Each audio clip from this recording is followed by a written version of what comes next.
घबराइए मत, क्योंकि आप ऐसा सोचने वाले, इस तरह थकने वाले अकेले नहीं हैं। दुनिया भर के लोग अब इस महामारी से थक चुके हैं और हर कीमत पर पहले जैसा जीवन जीना चाहते हैं। इसलिए तमाम लोग नियम कायदे तोड़ने के लिए बिल्कुल तैयार हैं। ऐसी स्थिति को अंग्रेजी में पैंडेमिक फटीग कहा जाता है, यानी एक महामारी से पैदा होने वाली मानसिक और शारीरिक थकावट। इस पैंडेमिक फटीग का आपके शरीर और आपके मन पर क्या असर पड़ता है, इससे आपकी इम्यूनिटी कैसे प्रभावित होती है और आप इससे कैसे बच सकते हैं, आज हम आपको बताएंगे। और हम आपको यह भी बताएंगे कि ऐसी स्थिति में दुनिया का हर व्यक्ति अब एक ही चीज के पीछे भाग रहा है और वो है इम्यूनिटी, और दुनिया भर के बाजार इसका पूरा फायदा उठा रहे हैं। इसके बाद हम गैंगस्टर विकास दुबे की बात करेंगे, जिसने पूरे उत्तर प्रदेश की पुलिस को छका कर रख दिया है। इस गैंगस्टर की पूरे देश में चर्चा हो रही है और लोग सवाल पूछ रहे हैं कि जिस तरह हम खतरनाक आतंकवादियों को इतना जल्दी या तो पकड़ लेते हैं या मार देते हैं, उसी तरह इस गैंगस्टर को हम पकड़ क्यों नहीं पा रहे हैं। विकास दुबे और उसके लोगों ने कानपुर में एक एनकाउंटर के दौरान 8 पुलिस वालों की हत्या कर दी थी। ये छोटी मोटी बात नहीं है, लेकिन 6 दिन बीत जाने के बाद भी अभी तक वो पकड़ा नहीं गया है। इस घटना ने पूरे प्रशासन की पोल खोल दी है। कैसे हमारे देश में अपराधी, पुलिस और नेता मिले हुए हैं, इसकी पोल खोली है। इसलिए आज हम ये समझने की कोशिश करेंगे कि भारत का सिस्टम इतनी आसानी से अपराधियों के सामने सरेंडर क्यों कर देता है। और आखिर में हम 117 दिनों के बाद मैदान पर वापसी करने वाले टेस्ट क्रिकेट की बात करेंगे। आज से इंग्लैंड और वेस्टइंडीज के बीच 3 मैचों की टेस्ट सीरीज शुरू हो गई है, लेकिन कोविड-19 के साए में हो रहे ये टेस्ट मैच अब पहले जैसे नहीं रहे। नए नियमों के तहत गेंदबाज अब गेंद को स्विंग कराने के लिए उस पर अपना सलाइवा नहीं लगा सकते। विकेट गिरने की स्थिति में या जीतने की स्थिति में खिलाड़ी आपस में गले मिलकर जश्न नहीं मना सकते। और इतना ही नहीं, अब इन मैचों के बीच टी ब्रेक और लंच ब्रेक के साथ साथ सैनिटाइजेशन ब्रेक भी लिए जाएंगे। कोविड-19 के बीच ये खेलों का सबसे बड़ा टेस्ट यानी सबसे बड़ी परीक्षा है, इसलिए आपको आज का ये विश्लेषण भी मिस नहीं करना चाहिए। लेकिन सबसे पहले आज की तमाम बड़ी खबरें नॉनस्टॉप न्यूज में। गलवान विवाद में चीन के खिलाफ अमेरिका ने भारत की तारीफ की है। अमेरिका के विदेश मंत्री माइक पोम्पियो ने कहा है कि चीन ने अविश्वसनीय रूप से आक्रामक कार्रवाई की है, लेकिन भारत ने उसका अच्छा और सही जवाब दिया। So I've spoken with Foreign Minister Jaishankar a number of times about this. The Chinese took incredibly aggressive action. The Indians have done their best to respond to that. Mike Pompeo ने यह भी कहा कि चीन पड़ोसी देशों से सीमा विवाद भड़काने के पैटर्न पर काम करता है और दुनिया को इसके खिलाफ एकजुट होना चाहिए। भारत और चीन की सेनाएं पूर्वी लद्दाख में वास्तविक नियंत्रण रेखा पर उन इलाकों का दौरा करके यह सुनिश्चित करेंगी कि दोनों देशों की सेनाएं पीछे हटी हैं या नहीं। सूत्रों के मुताबिक भारत और चीन की सेना का संयुक्त दल ये भी सुनिश्चित करेगा कि इन जगहों पर अस्थायी निर्माण को पूरी तरह गिराया गया है या नहीं। सैनिकों के हटने और अस्थायी निर्माण गिराए जाने की पुष्टि के बाद भारत और चीन की सेनाएं सामान्य हालात की बहाली और दोबारा शांति कायम करने के तरीकों पर बातचीत करेंगी। सूत्रों के मुताबिक दोनों देशों के सैनिकों के पीछे हटने के बाद पूरा ध्यान 5 मई से पहले जैसे हालात को बहाल करने पर होगा। कोरोना वायरस किस जगह से पूरी दुनिया में फैला, ये पता लगाने के लिए विश्व स्वास्थ्य संगठन की टीम बीजिंग जाएगी। चर्चा के बाद चीन की सरकार इसके लिए तैयार हो गई है।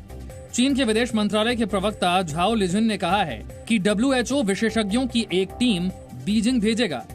WHO पर अमेरिका का आरोप है कि उसने कोरोना वायरस पर दुनिया को गुमराह किया और अब अमेरिका ने विश्व स्वास्थ्य संगठन से सभी संबंध औपचारिक रूप से खत्म कर दिए हैं। कुलभूषण जाधव मामले में पाकिस्तान के आज दिए बयान को भारत के विदेश मंत्रालय ने झूठ छिपाने का मुखौटा बताया है। भारतीय विदेश मंत्रालय ने कहा है कि पाकिस्तान 4 साल से झूठ बोल रहा है और आज का बयान उसी झूठ का हिस्सा है। कुलभूषण जाधव पर अंतर्राष्ट्रीय कोर्ट का आदेश मानने में पाकिस्तान ने फिर आनाकानी दिखाई और नया दांव खेला है। पाकिस्तान ने दावा किया है कि कुलभूषण जाधव रिव्यू पिटीशन के लिए तैयार नहीं है। पाकिस्तान के विदेश मंत्रालय के अधिकारी जाहिद हाफिज चौधरी ने कहा कि 17 जून को जाधव को पुनर्विचार याचिका दायर करने के लिए बुलाया गया था, लेकिन उन्होंने आने से मना कर दिया। साथ ही इस बात पर जोर दिया कि उनकी दया याचिका को ही आगे बढ़ाया जाए। पाकिस्तान की जेल में बंद कुलभूषण जाधव पर पिछले साल इंटरनेशनल कोर्ट ऑफ जस्टिस ने फैसला दिया था कि पाकिस्तान जाधव को दोषी करार देने और उनकी सजा पर पुनर्विचार करे। नेपाल के प्रधानमंत्री केपी शर्मा ओली के राजनीतिक भविष्य के फैसले के लिए होने वाली कम्युनिस्ट पार्टी की बैठक आज नहीं हुई। इस बैठक को बिना कारण बताए शुक्रवार तक टाल दिया गया है। ये चौथी बार है जब नेपाल के सियासी संकट के बीच बैठक स्थगित हुई है। ओली के भारत विरोधी बयान के बाद से ही उनसे प्रधानमंत्री पद और पार्टी अध्यक्ष पद से इस्तीफा देने की मांग हो रही है। यूपी पुलिस ने मोस्ट वांटेड हिस्ट्री शीटर विकास दुबे की मदद के आरोपी पूर्व एसओ विनय तिवारी और बीट प्रभारी के शर्मा को गिरफ्तार कर लिया है। दोनों पुलिस अफसरों को मुठभेड़ के वक्त पुलिस टीम को खतरे में डालने और भागने के आरोप में गिरफ्तार किया गया है। गैंगस्टर विकास दुबे का बॉडीगार्ड अमर दुबे भी आज हमीरपुर में हुए एनकाउंटर में मारा गया। अमर दुबे 2 जुलाई को कानपुर के बिकरू गांव में शूटआउट का आरोपी था। पुलिस ने उस पर 25,000 का इनाम भी घोषित किया था। पुलिस ने अमर दुबे की पत्नी और माता पिता को भी गिरफ्तार किया है। विकास दुबे का करीबी 25,000 का इनामी बदमाश जहान यादव भी पकड़ा गया है। हरियाणा के फरीदाबाद में विकास दुबे की मदद के आरोपी अंकुर और श्रवण को 14 दिन के लिए जेल भेज दिया गया है। तीसरे आरोपी प्रभात मिश्रा को 1 दिन की पुलिस रिमांड पर भेजा गया है। उत्तर प्रदेश पुलिस ने 8 पुलिस वालों की हत्या के आरोपी विकास दुबे पर इनाम बढ़ाकर 5 लाख रुपए कर दिया है। विकास दुबे को कल आखिरी बार हरियाणा के फरीदाबाद में देखा गया था। ये जहां कहीं भी होंगे हम उनको ढूंढ के निकालेंगे और इसको कानून के शिकंजे में हम ले जाएंगे और हमारे जो जवानों ने शहादत दी है वो बेकार और व्यर्थ नहीं जाएगी और ऐसे सभी अपराधियों को सही अंजाम तक पहुंचाया जाएगा। आशंका जताई जा रही है कि विकास दुबे गुड़गांव या दिल्ली में छिपा हो सकता है। दिल्ली में कुछ जगहों पर पुलिस ने छापेमारी भी की। नोएडा और गाजियाबाद प्रशासन ने सभी होटल और गेस्ट हाउस को निर्देश दिया है कि हर व्यक्ति के आने और रुकने की जानकारी प्रशासन को दें। गृह मंत्रालय ने गांधी परिवार से जुड़े 3 ट्रस्ट में वित्तीय गड़बड़ियों की जांच के आदेश दिए हैं। इसके लिए एक इंटर मिनिस्टीरियल कमेटी बनाई गई है। ये committee Rajiv Gandhi foundation, Rajiv Gandhi charitable trust और इंदिरा गांधी मेमोरियल ट्रस्ट पर नियमों के उल्लंघन के आरोप की जांच करेगी। तीनों ट्रस्ट की जांच पीएमएलए, इनकम टैक्स और एफसीआरए एक्ट के तहत की जाएगी। प्रवर्तन निदेशालय के विशेष निदेशक इस कमेटी के प्रमुख होंगे। गृह मंत्रालय के इस फैसले पर कांग्रेस के पूर्व अध्यक्ष राहुल गांधी ने ट्वीट किया कि श्री मोदी को लगता है कि पूरी दुनिया उनके जैसी ही है। उन्हें लगता है कि हर किसी की कीमत होती है या डराया जा सकता है। वो कभी नहीं समझेंगे कि जो सच के लिए लड़ते हैं उन्हें खरीदा और डराया नहीं जा सकता। कांग्रेस पार्टी की कंगाली ने उनके नेताओं को मवाली जैसा बना दिया है और कांग्रेस की कंगाली और उनके नेताओं के मवालीपन का नतीजा है कि आज इस तरह की भाषा और इस तरह के शब्द सुनाई पड़ रहे हैं। प्रवर्तन निदेशालय ने भगोड़े हीरा कारोबारी और पीएनबी लोन घोटाले के मुख्य आरोपी नीरव मोदी पर बड़ी कार्रवाई की है। ईडी ने भगोड़ा आर्थिक अपराध नियम 2018 के तहत नीरव मोदी की 326.99 करोड़ रुपए की संपत्ति जब्त की है। जब्त संपत्ति में मुंबई में 4 फ्लैट, अलीबाग में 1 प्लॉट और फार्म हाउस, जैसलमेर में 1 पवन चक्की, लंदन में 1 फ्लैट, संयुक्त अरब अमीरात में फ्लैट, शेयर्स और बैंक बैलेंस शामिल है। लोन घोटाले और मनी लॉन्ड्रिंग का आरोपी नीरव मोदी मार्च 2019 में लंदन में गिरफ्तार किया गया था। पिछले महीने लंदन की वेस्टमिंस्टर कोर्ट ने नीरव मोदी को 9 जुलाई तक जेल में रखने का आदेश दिया था। मोदी कैबिनेट की आज हुई बैठक में कई अहम फैसले लिए गए। प्रधानमंत्री गरीब कल्याण अन्न योजना को अगले 5 महीने तक जारी रखने को मंजूरी दे दी गई। इसके तहत एक व्यक्ति को 5 किलो मुफ्त अनाज मिलेगा। प्रधानमंत्री आवास योजना के तहत 107 शहरों में 1,08,000 छोटे मकान बनकर तैयार हैं। इन मकानों को प्रवासी मजदूरों को किराए पर देने का सरकार ने फैसला लिया है। देश में 3 जनरल इंश्योरेंस कंपनियां हैं। सरकार इसमें 12,750 करोड़ रुपए का निवेश करेगी। सरकार ने 1 लाख करोड़ रुपए के एग्री इंफ्रा फंड बनाने को भी मंजूरी दे दी है। प्रधानमंत्री जी ने घोषणा की कि इसका विस्तार करेंगे। आज उसको अमली जामा पहनाया है मंत्रिमंडल ने। जुलाई, अगस्त, सितंबर, अक्टूबर, नवंबर 5 महीने अब ये योजना चालू रहेगी। आज हम शुरुआत आपसे एक सवाल के साथ करना चाहते हैं और वो सवाल ये है कि क्या अब आप कोरोना वायरस से थक चुके हैं? क्योंकि आज हम उस थकान का विश्लेषण करेंगे जो जरूरत से ज्यादा काम की वजह से नहीं बल्कि कोरोना वायरस की वजह से पैदा हुई है। इस थकान को अंग्रेजी में पैंडेमिक फटीग और डिजास्टर फटीग भी कहा जाता है, यानी वो स्थिति जब किसी संकट का सामना करते करते आपका मन और शरीर दोनों पूरी तरह से थक जाते हैं, यानी आप बर्न आउट होने लगते हैं। बर्न आउट एक ऐसी स्थिति होती है जब आपके शरीर और मन में जरा भी ऊर्जा नहीं बचती, और इसी थकावट का नतीजा है कि पूरी दुनिया में लॉकडाउन हटते ही लोग बड़ी संख्या में अपने घरों के बाहर निकल रहे हैं, और इन लोगों के मन में इस बात का जरा भी डर नहीं है कि उन्हें भी कोरोना वायरस का संक्रमण हो सकता है। कुछ तस्वीरें आज आपको दिखाएंगे। आगे बढ़ने से पहले ब्रिटेन की राजधानी लंदन में कुछ दिन पहले पब्स और बार्स खोल दिए गए थे और लोग बिना सोशल डिस्टेंसिंग की परवाह किए बड़ी संख्या में इन पब्स में पहुंचे थे। ये लंदन की आप तस्वीरें देखिए। इसी तरह अमेरिका में भी कई बीचेस खोल दिए गए और लोग बड़ी संख्या में लॉकडाउन से पैदा हुई इस थकावट को मिटाने के लिए इन बीचेस पर जा रहे हैं। यह स्थिति तब है जब अमेरिका कोरोना वायरस से संक्रमित लोगों की संख्या के मामले में पूरी दुनिया में पहले नंबर पर हैं। सबसे ज्यादा मरीज अमेरिका में ही हैं। अमेरिका की तरह स्पेन में भी बड़ी संख्या में लोग बीच पर पहुंचकर कोविड-19 से पैदा हुई इस थकावट को दूर करने की कोशिश कर रहे हैं। स्पेन भी एक समय में कोरोना वायरस से सबसे ज्यादा प्रभावित देशों में रहा है, और ऐसे ही संक्रमण के मामले में दूसरे नंबर पर मौजूद ब्राजील में भी कई शहरों से लॉकडाउन हटा लिया गया है और लोग बड़ी संख्या में बाहर निकल रहे हैं। भारत कोरोना वायरस से संक्रमित मरीजों के मामले में अब दुनिया में तीसरे नंबर पर आ गया है, लेकिन भारत में भी अब लॉकडाउन हटा दिया गया है और लोग संक्रमण के खतरे से बेपरवाह होकर बाहर घूमने फिरने के लिए निकल रहे हैं और जीवन वैसा ही हो गया है जैसा पहले था।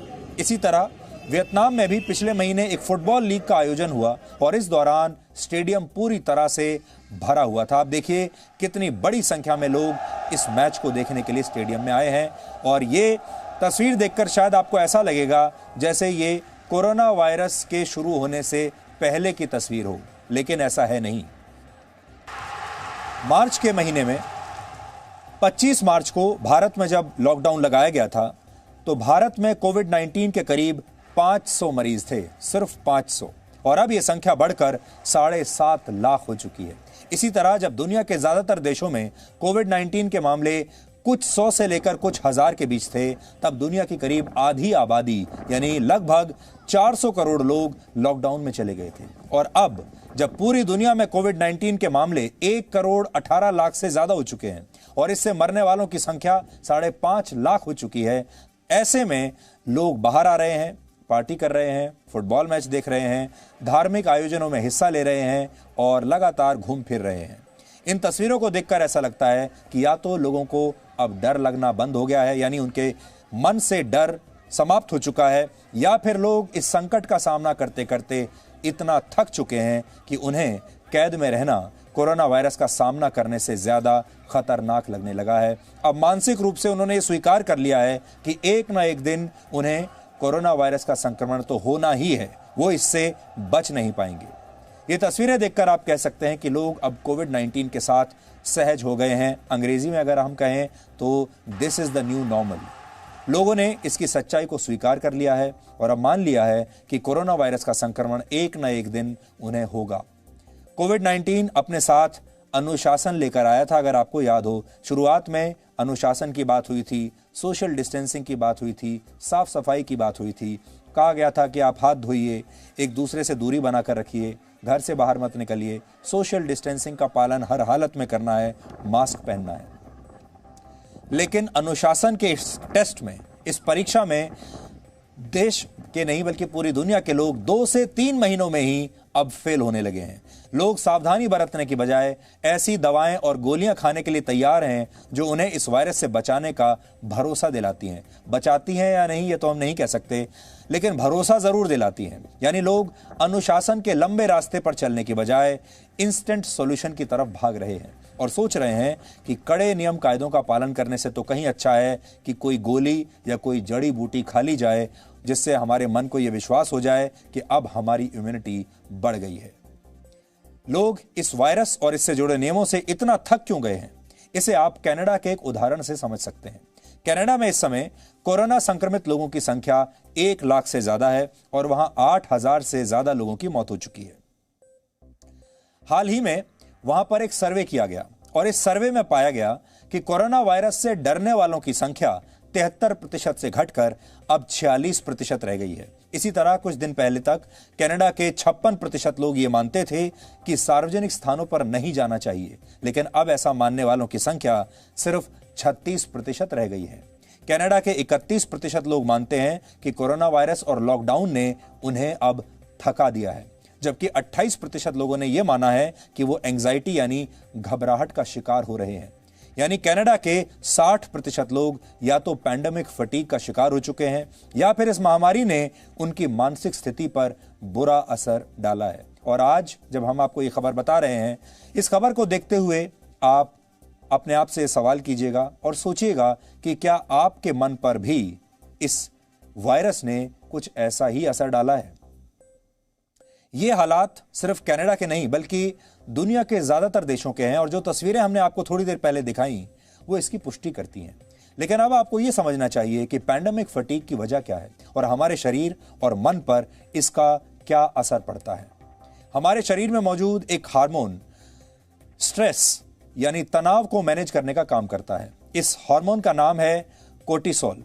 आमतौर पर शरीर में इस हार्मोन का स्तर सुबह के समय ज्यादा होता है और शाम होते होते इसका स्तर कम होने लगता है। लेकिन जब कोई संकट या महामारी लंबे समय तक ऐसे रहती है तो डर और आशंका की वजह से शरीर में यह हार्मोन अधिक मात्रा में बनने लगता है और 24 घंटे इसके स्तर में फिर कमी नहीं आती। इससे शरीर और मांसपेशियों में दर्द, हाई ब्लड प्रेशर, एंजाइटी और डिप्रेशन जैसी शारीरिक और मानसिक परेशानियां होने लगती हैं और लोग इससे बचने के लिए किसी भी कीमत पर घर से बाहर निकलना चाहते हैं, फिर भले ही सामने जानलेवा कोरोना वायरस ही क्यों ना खड़ा हो। इसके अलावा इसका असर आपके मन पर भी पड़ता है। लोगों की बात बात पर लोगों को गुस्सा आने लगता है। लोगों को भविष्य की चिंता जरूरत से ज्यादा सताने लगती है क्योंकि भविष्य को लेकर आपका आत्मविश्वास खत्म हो जाता है, आत्मविश्वास गिर जाता है और इन सब बातों का असर आपके रिश्तों पर भी पड़ने लगता है और कई बार रिश्ते भी टूटने लगते हैं। इतना ही नहीं, शरीर में कोर्टिसोल जैसे हार्मोन की मात्रा बढ़ने से इसका असर आपकी इम्यूनिटी पर भी पड़ता है और शरीर की रोगों से लड़ने की क्षमता भी लगातार कम होने लगती है। और शायद यही वजह है कि इम्यूनिटी इस साल की सबसे बड़ी जरूरत बन गई है। पूरे देश में नहीं बल्कि पूरी दुनिया में लोग एक ही चीज के पीछे भाग रहे हैं और वो है इम्यूनिटी।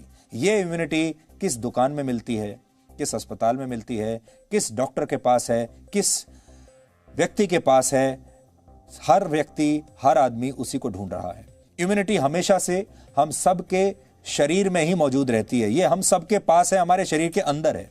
लेकिन इसे लेकर जितनी चर्चा कोविड-19 के इस दौर में हो रही है उतनी चर्चा शायद इससे पहले कभी नहीं हुई। स्वस्थ होने का ये जो कंपटीशन है, ये प्रतियोगिता जो है स्वस्थ होने की, इससे पहले ऐसी प्रतियोगिता शायद कभी नहीं देखी गई। अब हर व्यक्ति स्वस्थ होना चाहता है, हेल्दी होना चाहता है और हर व्यक्ति चाहता है कि उसकी बॉडी में इम्यूनिटी बन जाए। दुनिया के 780 करोड़ लोग कैसे इम्यूनिटी के पीछे भाग रहे हैं और कैसे इम्यूनिटी बाजार का सबसे बड़ा उत्पाद यानी बाजार का सबसे बड़ा प्रोडक्ट बन गई है, आज हम इस पर भी बात करेंगे। लेकिन पहले आप यह सुन लीजिए कि महामारी से पैदा होने वाली थकावट यानी पैंडेमिक फटीग को लेकर मनोचिकित्सक और आम लोग क्या कहते हैं। दो तरह के लोग हो जाते हैं, एक जो बहुत डेडिकेटेड काम करते हैं डिजास्टर में रिलीफ के लोगों के लिए, और एक उस तरह के लोग जिनको फर्क ही नहीं पड़ता है, एक डिजास्टर हो गया हम जाके काम करते हैं। अब इन दोनों के बीच जो डिफरेंस हो जाता है उसमें क्या होता है कि जो डेडिकेटेड लोग होते हैं उनको बाद में बर्न आउट फीलिंग आने लग जाती है, थकान होने लग जाती है और ऐसा लगने लग जाता है कि मैं ही अकेला या हम एक ग्रुप ही अकेला करता चला जा रहा है। और लगातार दिन रात काम करने से लॉन्ग वर्किंग आवर्स हो गए, रिलीफ नहीं मिल पाता है, फैमिली से दूर रहते हैं उस टाइम पर, तो एक फीलिंग ऑफ थकान और वर्क को लेके नॉन इंटरेस्टेड होने लग जाते हैं। इस पूरे कॉन्सेप्ट को डिजास्टर फटीग बोलते हैं। इस टॉपिक पे ज़्यादा बहस करेंगे तो याद आता रहता है, हम भूलना चाहते हैं फिर वो याद आ जाता है, करोना। इसके दिमाग में मेंटली इफेक्ट बहुत ज़्यादा पड़ जाता है इस तरीके से। पक गए हैं, न्यूज़ में लगाओ तो कोरोना, यहाँ जाओ तो कोरोना, मास्क न लगाओ तो कोरोना। वो सारा डर तो है कि कहीं मैं बीमार पड़ा तो क्या पता मेरे को हॉस्पिटल जाना पड़ेगा, I might have to pay something, इतना अमाउंट होगा जो कि मैं नहीं कर पाऊँ cope up. So all these things are there, but yes this is part and parcel. तो आपने देखा होगा पूरे देश में और पूरी दुनिया में लोग कोरोना से डरे हुए हैं, हर समय डर के माहौल में जी रहे हैं। अब डर अलग अलग हो सकते हैं, किसी को मरने से डर लगता है, किसी को यह डर लगता है कि वो अस्पताल में जाएगा, उसके पास इलाज का पैसा नहीं होगा, किसी को नौकरी जाने का डर है, किसी को और किसी चीज का डर है। लेकिन लोग डरे हुए हैं, ये बात सही है। लेकिन इस मानसिक अवस्था में जब आपको चारों तरफ अंधेरा दिखाई देता है, चारों तरफ आपको ऐसा लगता है कि मौत घूम रही है, आप डरे हुए हैं, भविष्य को लेकर आप जरा भी उत्साहित नहीं हैं और आपको ऐसा लगता है कि अब आप अपने भविष्य की कोई योजना भी नहीं बना सकते क्योंकि कौन जाने कल क्या होने वाला है। तो ऐसी मानसिक स्थिति में आप कितने दिन रह सकते हैं, कितने दिन खुश रह सकते हैं और कितने दिन इन परिस्थितियों का सामना करके मजबूती से खड़े रह सकते हैं, ये एक बहुत बड़ी चुनौती है और ये हर व्यक्ति पर निर्भर करता है। बहुत सारे लोग मानसिक रूप से मजबूत होते हैं, वो थोड़े ज्यादा दिनों तक इसका मुकाबला करेंगे। कुछ लोग मानसिक रूप से कमजोर होते हैं, वो ज्यादा दिन तक इस डिप्रेशन का सामना कर नहीं पाएंगे। अमेरिका के एक बहुत बड़े संस्थान MIT के रिसर्चर्स ने एक स्टडी में यह दावा किया है कि अगर इस साल के अंत तक कोविड-19 की कोई वैक्सीन नहीं बन पाई, यानी इसकी कोई दवाई नहीं आई, तो वर्ष 2021 के शुरुआती महीनों में, यानी अगले साल के शुरुआती महीनों तक भारत में प्रतिदिन कोविड-19 के 2,87,000 नए मामले सामने आएंगे। ये बहुत बड़ी बात है, यानी हर दिन लगभग 3 लाख मामले सामने आएंगे अगले साल तक। दूसरे नंबर पर अमेरिका होगा, जहां प्रतिदिन 95,000 नए मामले आएंगे और 2021 के मई महीने तक पूरी दुनिया में इस वायरस से संक्रमित लोगों की संख्या करीब 25 करोड़ हो जाएगी। ये MIT की रिसर्च है और MIT एक बहुत ही बड़ा इंस्टीट्यूट माना जाता है, उसके रिसर्च को हमें गंभीरता से लेना चाहिए। इसका मतलब यह है कि आपका कोरोना वायरस से संक्रमित होना लगभग अब तय है, आज नहीं तो कल। यानी वैक्सीन के अभाव में सिर्फ आपकी इम्यूनिटी ही आपकी रक्षा कर पाएगी और यही वजह है कि इम्यूनिटी आज के जमाने की सबसे बड़ी जरूरत बन गई है, क्योंकि जिसके पास इम्यूनिटी है वो सभी तरह के संकट का सामना कर सकता है और कोरोना वायरस से संघर्ष के इस दौर में विजयी बनकर निकल सकता है। यानी आने वाले समय में पूरी दुनिया 2 हिस्सों में बढ़ जाएगी, एक वो जिन्हें कोरोना वायरस का संक्रमण हो चुका है और एक वो जिन्हें नहीं हुआ है।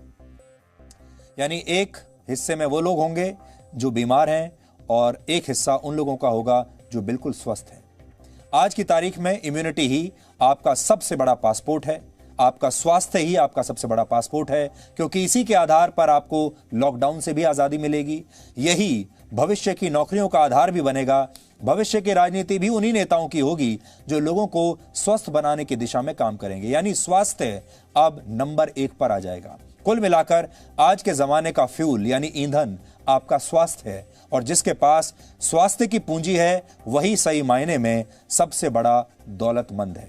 इससे पहले हमने अपने स्वास्थ्य के बारे में इतनी चिंता कभी नहीं की। स्वास्थ्य को लेकर हम हमेशा लापरवाह रहे, लेकिन आज पहली बार लोगों को समझ में आ रहा है कि ये स्वास्थ्य ही उनका भविष्य तय करेगा। इसलिए इम्यूनिटी को लेकर ही इस समय मानव जाति के इतिहास का सबसे बड़ा विज्ञापन अभियान चल रहा है। इसलिए पूरी दुनिया के स्वास्थ्य विशेषज्ञ, वैज्ञानिक और डॉक्टर और बड़ी बड़ी दवा बनाने वाली कंपनियां इस समय इम्यूनिटी पर दांव खेल रहे हैं। कोविड-19 के खिलाफ 2 तरह की इम्यूनिटी काम कर रही है। पहली इम्यूनिटी वो है जो कोरोना वायरस के शिकार हुए व्यक्ति के शरीर में बन जाती है, जबकि दूसरी इम्यूनिटी वो है जिसे आप वायरस से संक्रमित हुए बिना हासिल करने की कोशिश करते हैं। इसे आप ये भी कह सकते हैं कि जो लोग ज्यादा स्वस्थ हैं उनका शरीर इस वायरस से लड़ता है और इस वायरस को हरा देता है। इनमें वो दवाएं, जड़ी बूटियां, फल, सब्जियां, दूध, दही और खान-पान की दूसरी सामग्री शामिल हैं जो आपके शरीर की प्रतिरोधी क्षमता को बढ़ाने का काम करती हैं। यानी इस तरह के वायरस से लड़ने में सक्षम पहला और आखिरी हथियार इम्यूनिटी है। अब यह इम्यूनिटी चाहे वैक्सीन और दवाओं से आए या फिर पौष्टिक खानपान से आए या अगर आपने अभी तक अपने शरीर को बहुत स्वस्थ रखा है उससे भी आ सकती है। और यही वजह है कि इस समय बाजार में ऐसी बहुत सारी आयुर्वेदिक और होम्योपैथिक दवाएं और जड़ी बूटियों के साथ साथ ऐसे बिस्किट्स मिल रहे हैं, स्नैक्स मिल रहे हैं, नमक है, पानी है, दूध है, दही है, यहां तक कि मिठाइयां भी ऐसी उपलब्ध हैं जिनके बारे में उत्पादन करने वाली बड़ी बड़ी कंपनियां दावा करती हैं कि ये उत्पाद आपका इम्यूनिटी बढ़ाते हैं। अंग्रेजी में इन्हें इम्यूनिटी बूस्टर कहते हैं। हालांकि सरकार ने यह साफ किया है कि वो इन तमाम दावों पर नजर रख रही है और अगर ये दावे झूठे या भ्रामक निकले तो कंपनियों के खिलाफ कार्रवाई की जाएगी। लेकिन यहां पर एक बड़ा प्रश्न ये उठता है कि इस पूरे पैंडेमिक का, इस पूरे संकट का फायदा असल में किसको हो रहा है? कुछ मुट्ठी भर कंपनियां ऐसी हैं जिन्हें इसका फायदा हो रहा है, कुछ मुट्ठी भर ऐसे देश हैं जैसे चीन जिन्हें इसका फायदा हो रहा है। और ये सारी चीज इस थ्योरी को जन्म देती हैं कि कहीं ये सब कुछ लोगों ने, कुछ खास लोगों ने मिलकर तो नहीं किया, क्योंकि अब दुनिया की बड़ी बड़ी दवाई कंपनियां इस कंपटीशन में आ गई हैं और ये जो खेल है ये बहुत बड़ा खेल है, इसमें बहुत पैसा इन्वॉल्व है और शायद लोग कल्पना भी नहीं कर सकते कि इस इम्यूनिटी के लिए दुनिया भर के लोग कितनी मार्केटिंग कर रहे हैं। फिर भी लॉकडाउन के दौरान इम्यूनिटी बढ़ाने का दावा करने वाले प्रोडक्ट्स की मांग 20 से 40% तक बढ़ गई है और आने वाले समय में और बढ़ेगी। पहले के मुकाबले 6 गुना ज्यादा लोग अब इन प्रोडक्ट्स के बारे में ऑनलाइन सर्च कर रहे हैं, यानी ये एक बहुत बड़ा बिजनेस मॉडल बन गया है। इनमें सबसे आगे हैं आयुर्वेदिक जड़ी बूटियां जैसे गिलोय, अश्वगंधा और तुलसी, ये भारत की हम बात कर रहे हैं। जबकि विटामिन सी के बारे में भी लोग पहले से कहीं ज्यादा अब इंटरनेट पर सर्च कर रहे हैं। यहां तक कि इंस्टाग्राम, यूट्यूब और फेसबुक जैसे सोशल मीडिया प्लेटफॉर्म्स पर भी जो कंटेंट सबसे ज्यादा लोकप्रिय हो रहा है और जिसे सबसे ज्यादा शेयर किया जा रहा है, वो सारी चीजें, वो सारा कंटेंट, वो सारे वीडियोस इम्यूनिटी से जुड़े हुए वीडियोस हैं, कंटेंट है। इसके अलावा लोग च्यवनप्राश की बात कर रहे हैं, हेल्थ सप्लीमेंट्स की बात कर रहे हैं, हेल्थ बार्स आ गए हैं बाजार में और इस तरह के प्रोडक्ट्स की मांग लगातार तेजी से अब बढ़ रही है। भारत के लोगों को खाने पीने का बड़ा शौकीन माना जाता है, इसलिए रोग प्रतिरोधक क्षमता बढ़ाने की इच्छा रखने के बावजूद भारत के लोग अपना स्वाद कभी नहीं छोड़ना चाहते। इसलिए अब गुजरात के खाखरा और पश्चिम बंगाल की मशहूर मिठाई सौंदेश का भी इम्यूनिटी बूस्टर वर्जन बाजार में आ गया है, यानी अब आप खाखरा खाकर भी अपनी इम्यूनिटी बढ़ा सकते हैं। गुजरात में इम्यूनिटी बूस्टर खाखरा बनाने वाली कंपनी का दावा है कि इसमें नींबू, अदरक, हल्दी और तुलसी का इस्तेमाल किया गया है। इतना ही नहीं, गुजरात में कुछ दुकानदार टर्मरिक केक यानी हल्दी से बना केक भी बेच रहे हैं। कोरोना धूप भी मार्केट में आ चुकी है, जिसके बारे में दावा है कि इसमें इस्तेमाल की गई जड़ी बूटियों से निकलने वाला धुआं आपके फेफड़ों की क्षमता को बेहतर बनाता है। यानी जिसके पास जैसा आइडिया आया उसने वैसा प्रोडक्ट बना लिया और बाजार में बेचना शुरू कर दिया। लोग इतने थक चुके हैं, इतने परेशान हो चुके हैं कि अब वो कुछ भी खरीदने के लिए तैयार हैं। पश्चिम बंगाल की सरकार प्रसिद्ध बंगाली मिठाई सौंदेश को भी नए रंग रूप में बेचने जा रही है। इस सौंदेश के बारे में यह दावा किया गया है कि इसे सुंदरबन से निकाले जाने वाले शहद से तैयार किया गया है और इसमें कोई भी आर्टिफिशियल फ्लेवर नहीं है और इसे आरोग्य सौंदेश का नाम दिया गया है। यहां तक कि अब सैनिटाइजर और दूसरे हेल्थ प्रोडक्ट्स का निर्माण करने वाली कंपनियां सैशे में आने वाला सैनिटाइजर भी लॉन्च कर रही हैं। इनकी कीमत 50 पैसे से 1 रुपए के बीच है, यानी अब आपको बड़ी बोतल खरीदने की जरूरत नहीं। अगर आपके पास ज्यादा पैसा नहीं है और एक ही बार अगर आपको सैनिटाइज करना है तो आप 50 पैसे का ये सैशे ले लीजिए। मार्च के महीने में ही सैनिटाइजर्स की डिमांड 4 गुना बढ़ चुकी थी और 152 नई कंपनियां इसके बाजार में उतर चुकी हैं। कुछ कंपनियां तो ऐसे प्रोडक्ट्स भी बाजार में उतार चुकी हैं जिनसे फलों और सब्जियों को साफ किया जा सकता है, क्योंकि लोगों को अक्सर ये डर रहता है कि जो फल और सब्जियां वो बाजार से ला रहे हैं कहीं उनसे कोरोना वायरस का संक्रमण ना हो जाए। मार्केट रिसर्चर कंपनी नीलसन के मुताबिक एक सर्वे में 56% उपभोक्ताओं ने यह माना कि वो अब स्वास्थ्यवर्धक वस्तुओं पर ज्यादा पैसा खर्च करेंगे और अपने स्वास्थ्य का अधिक ध्यान रखेंगे। फिटनेस और मेडिकल इंश्योरेंस पर बजट का बड़ा हिस्सा खर्च करेंगे। और आपने टेलीविजन पर ध्यान दिया हो, अगर आजकल जब आप टीवी खोलकर देखते हैं तो आपको सबसे ज्यादा विज्ञापन हेल्थ प्रोडक्ट्स और हेल्थ इंश्योरेंस के ही आपको देखने को मिलते हैं। इसलिए एक नए तरह का बाजार अब आ गया है जिसमें आपका हेल्थ इंश्योरेंस है, आपका जीवन बीमा है, आपका इम्यूनिटी बढ़ाने वाले प्रोडक्ट्स हैं। इस तरह की चीजें आ गई हैं। आपके हाथ साफ करने के लिए सैनिटाइजर्स हैं। इम्यूनिटी बढ़ाने के लिए सिर्फ भारत की ही इन वैकल्पिक चिकित्सा पद्धतियों का इस्तेमाल नहीं कर रहा, बल्कि इसमें चीन जैसे देश भी शामिल हैं। चीन की प्राचीन चिकित्सा पद्धति पर आधारित कुछ दवाओं की मांग पूरी दुनिया में बढ़ गई है। कोविड-19 से लड़ने का दावा करने वाली एक दवा जो चीन में सिर्फ 250 रुपए में बनकर तैयार हो जाती है, वो ब्रिटेन जैसे देश में जाकर 2500 रुपए में आजकल बिक रही है। यानी मेडिसिन से लेकर मसाले और जड़ी बूटियों तक से आपकी इम्यूनिटी बढ़ाने का दावा किया जा रहा है। और कहा जाता है कि इम्यूनिटी बूस्टर्स सबसे पहले आपके तनाव और थकावट को कम करते हैं, और जैसे ही आप तनाव मुक्त होते हैं, आपके शरीर की प्रतिरोधक क्षमता मजबूत होने लगती है। महामारी का सामना करके थक चुकी दुनिया कैसे अब इम्यूनिटी के पीछे भाग रही है, इसे लेकर आज आपको यह विश्लेषण देखना चाहिए। इसके बाद आप समझ जाएंगे कि इम्यूनिटी ही इस साल का सबसे बड़ा प्रोडक्ट है, यही सबसे बड़ा बाजार है।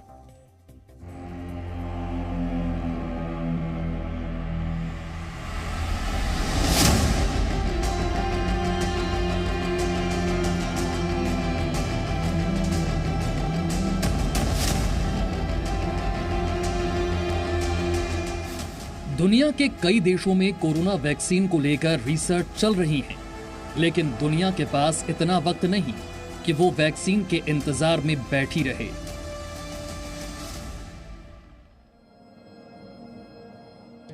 इसीलिए कोरोना से बचने के लिए लोग अपनी इम्यूनिटी बढ़ाने पर जोर दे रहे हैं, जिसने बाजार को भी नई पावर दे दी है। हैंड वॉश, सैनिटाइजर और मास्क के बाद अब अगर किसी चीज की डिमांड सबसे ज्यादा है तो वो है इम्यूनिटी बूस्टर सप्लीमेंट्स, जिसमें बड़ी हिस्सेदारी आयुर्वेदिक औषधियों की है। औषधीय गुणों से भरपूर जो हल्दी वाला दूध आपकी मां आपको बीमार पड़ने पर पिलाती हैं, वो हल्दी वाला दूध अब दैनिक जीवन का हिस्सा बन गया है।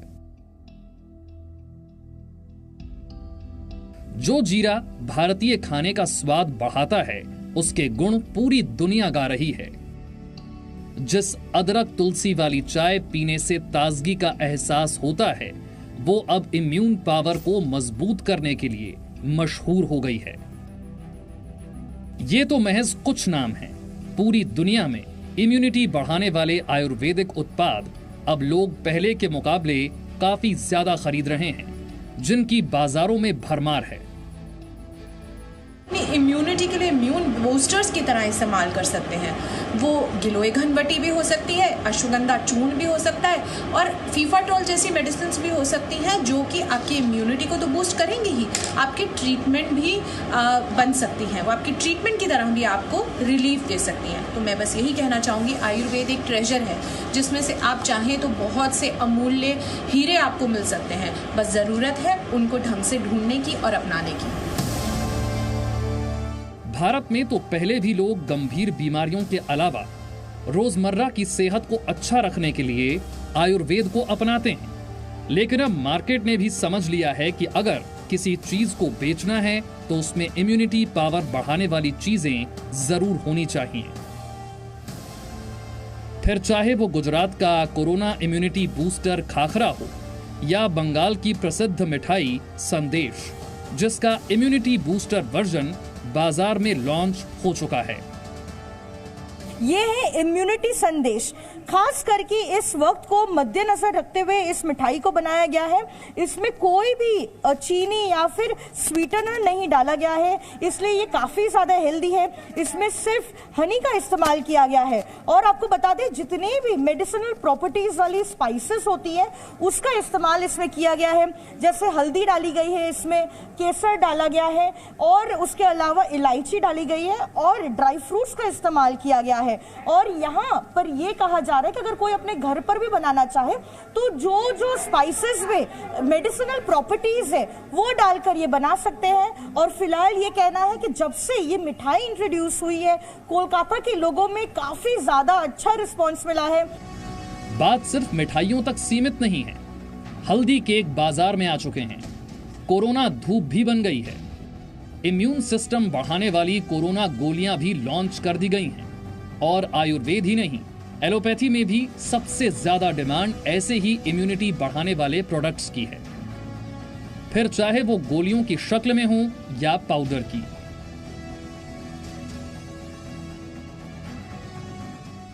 जो भी मार्केट में मिल रहा है सब नेचुरल प्रोडक्ट्स हैं। आप अपने आप ही हरी पत्तेदार सब्जियां वगैरह खाइए, हाई प्रोटीन डाइट लीजिए, लो कार्बोहाइड्रेट लीजिए, रेगुलर एक्सरसाइज करें, योगा करें, प्राणायाम करें, ओवर ईटिंग ना करें, वेट ना बढ़ने दें। They all together will improve your immunity. लोग इम्यूनिटी के पीछे इसीलिए भाग रहे हैं क्योंकि कोरोना वायरस ने लोगों को थका दिया है। नियम कायदों और नए मामलों की गिनती जो मन में चलती रहती थी वो अब लोगों को बोझिल करने लगी है। इसीलिए लोग पेंडेमिक फटीग का शिकार हो रहे हैं और ये पेंडेमिक फटीग ही लोगों को वो सारे उपाय करने के लिए मजबूर कर रहा है जिसके दम पर लोग खुली हवा में सांस ले सकते हैं। पूजा मक्कड़ के साथ ब्यूरो रिपोर्ट, जी मीडिया। तो अगर आप भी मास्क लगाते लगाते अब थक चुके हैं, सामाजिक दूरी के नियमों का पालन करते करते ऊब चुके हैं और बार बार हाथ धोने की आदतें भी छूटती जा रही हैं, तो ये तो शारीरिक और मानसिक दोनों ही थकान हो सकती हैं। लेकिन आपको जिससे बचने की जरूरत है वो है डिजास्टर फटीग।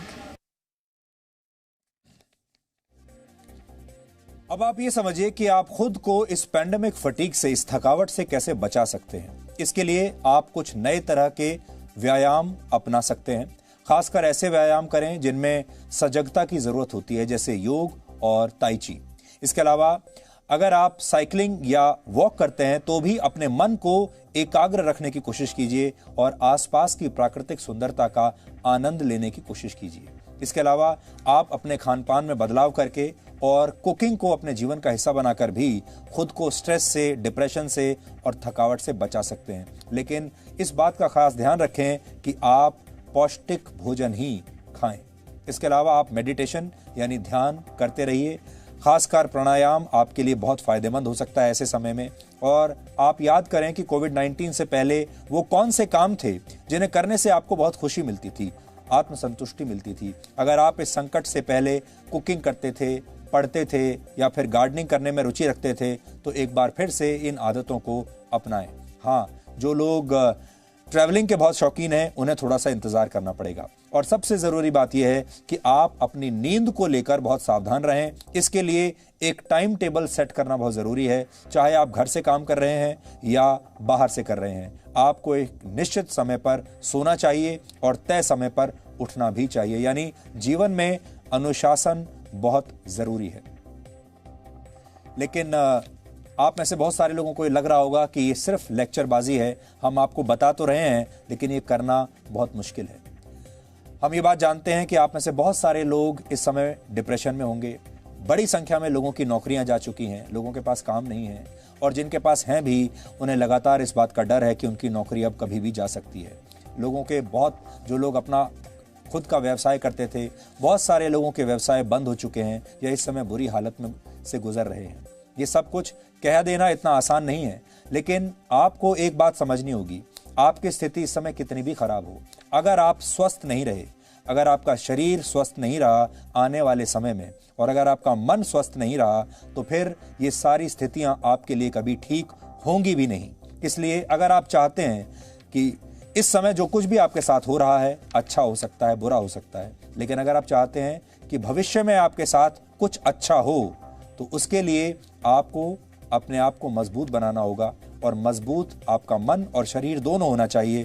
तभी आप इस पैंडेमिक का, इस संकट के दौर का सामना कर पाएंगे। इसलिए हमारी कोशिश है कि हम आपको इस संकट के दौर से सामना करने के लिए मजबूत बनाएं। कोरोना वायरस हमारे बीच से कभी ना कभी जरूर खत्म हो ही जाएगा, इसका यकीन है हमें। लेकिन समाज के उस इंसानी वायरस का अंत कब होगा जो नेताओं और पुलिस की सांठगांठ वाली सामाजिक लैब्स में तैयार किया जाता है और जहां से विकास दुबे जैसे अपराधी एक वायरस बनकर जन्म लेते हैं। उत्तर प्रदेश के कानपुर में 8 पुलिसकर्मियों की हत्या करने वाला अपराधी विकास दुबे 6 दिन से फरार है। विकास दुबे को आखिरी बार हरियाणा के फरीदाबाद में देखा गया था और फरीदाबाद वो शहर है जो दिल्ली से बिल्कुल लगा हुआ है। लेकिन पुलिस के छापे से पहले ही विकास दुबे फरीदाबाद से भी भाग गया।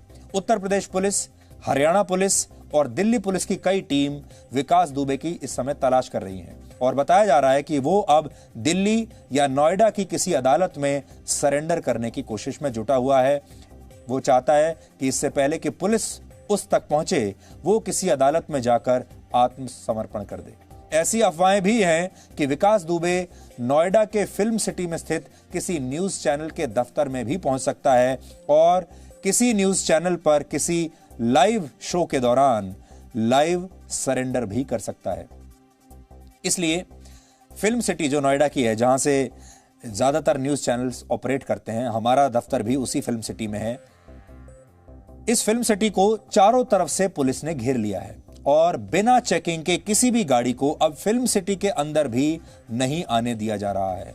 कोई न्यूज चैनल कुछ भी करे, लेकिन हमारा ये मानना है, हम किसी भी अपराधी को कोई प्लेटफॉर्म ना देंगे और हमारा मानना है कि किसी अपराधी को ऐसा कोई प्लेटफॉर्म मिलना भी नहीं चाहिए।